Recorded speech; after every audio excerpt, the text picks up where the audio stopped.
Fala pessoal, vamos aí a mais exercício de mecânica dinâmica. Capítulo 15, exercício número 1. Vamos ao enunciado.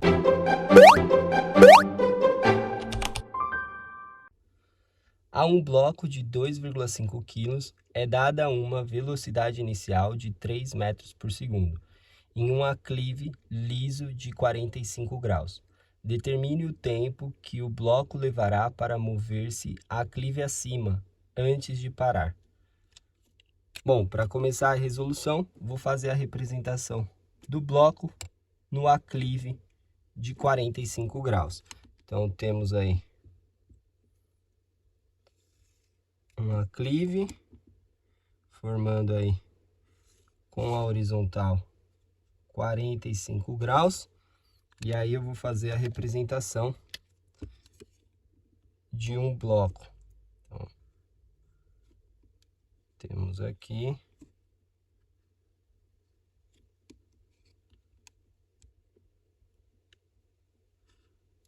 um bloco. Aí, esse bloco se move aí na direção do aclive. Então, a gente vai colocar o sistema de referência inercial a partir aqui, ó, da perpendicular normal ao plano. Então, aqui eu vou colocar o referencial do eixo Y e paralelo ao plano para cima no sentido do movimento, eu vou colocar o eixo X, tá? Então, temos aí o sistema inercial, tá representado. Agora vamos colocar as forças que estão atuando em cima do bloco, que vai causar aí um movimento.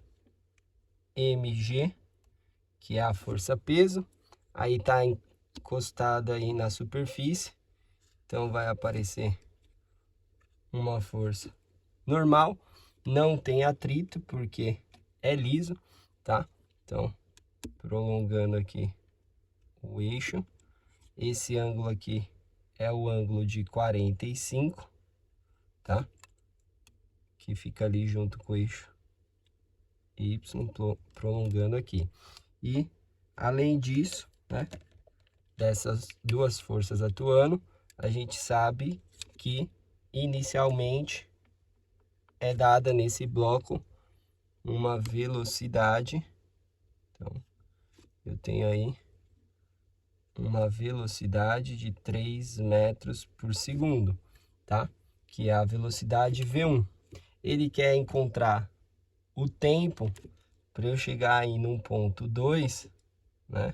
Aqui, onde a velocidade 2 vai ser nula.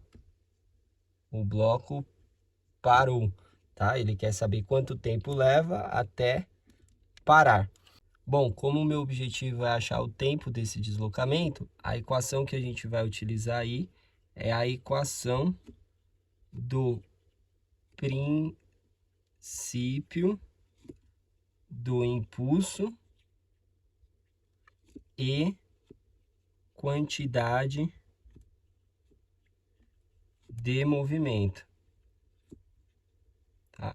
Então, temos aqui um impulso, tá, para o movimento do bloco, e temos o movimento aí que leva esse bloco a subir aí o aclive até o momento que ele para.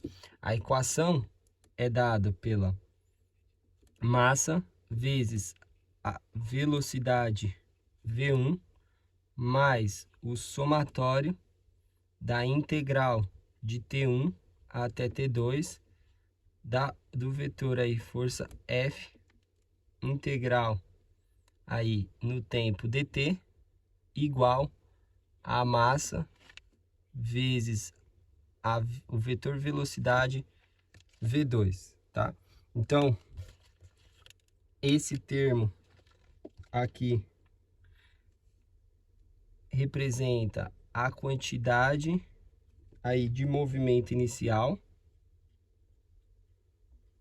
tá? Quantidade que eu tenho de movimento no início. Essa parcela aqui representa a quantidade aí de movimento final, no estado final, e essa parcela aqui representa o impulso linear. Então, com essa equação, tá na forma vetorial, a gente tem o movimento acontecendo aí no plano. Então, a gente reescreve essa equação para cada direção, tá? O movimento que a gente tem, ele está ocorrendo na direção X. Então, a gente vai aplicar aí o movimento aí do eixo X. Então, direção X, onde ocorre o movimento. Então, a gente tem o quê? Que vai ficar massa vezes velocidade 1x, aí mais o somatório da integral de T1 até T2 das forças em x dt. Aí igual a massa vezes a velocidade V2x, tá? A gente vai pegar aí e escrever a equação vetorial na forma escalar. Então, o que a gente tem? Tem massa, tem velocidade V1? Tem velocidade V1 em x, que é o próprio V1. Aí vamos fazer mais somatório das forças. Vamos ver as componentes que a gente tem em x. A única componente é essa daqui, ó, que fica mg vezes aí o seno de 45, né? Essa componente está sem o ângulo está aqui colado com o eixo y. Então, a gente tem aí só essa componente, que é negativa, que fica, então, integral de um tempo t1 até um tempo t2, a força Fx é menos mg seno de 45, tá? Integral em dt. Isso tudo é igual aí a massa vezes a velocidade 2 em x. A velocidade 2 é zero, porque quer saber o tempo até parar. Então, esse termo é zero. Zerou. Então, aqui a gente tem uma força constante, né? Então, resolvendo aí a integral, fica massa vezes V1. Esse termo aqui todo é constante e pode sair da integral. Então, fica menos a massa vezes gravidade, seno de 45. Aí, vai sobrar a integral de dt. A integral de dt dá t, que varia de T1 até T2. Isso igual a zero. A massa está nos dois termos, simplifica.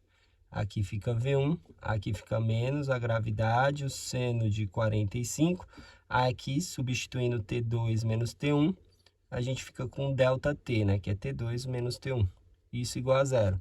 Ou seja, isolando ΔT aí na equação, passa esse termo para lá e esse termo volta dividindo a velocidade. Então, fica V1 dividido pela gravidade vezes o seno de 45. Calculando aí esse tempo ΔT, a gente vai ter V1 é 3 metros por segundo, que é a velocidade ali para o movimento inicial.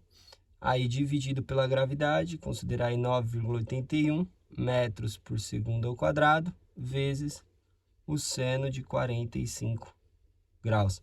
Então, o tempo aí ΔT para o bloco percorrer o aclive para cima e parar, calculando, a gente vai ter que vai ser 3 dividido por 9,81 vezes o seno de 45.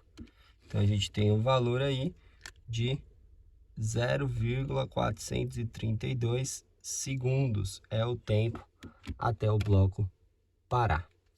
Bom, espero que tenham gostado aí da resolução. Eu vou aguardar vocês em um próximo exercício. Até mais!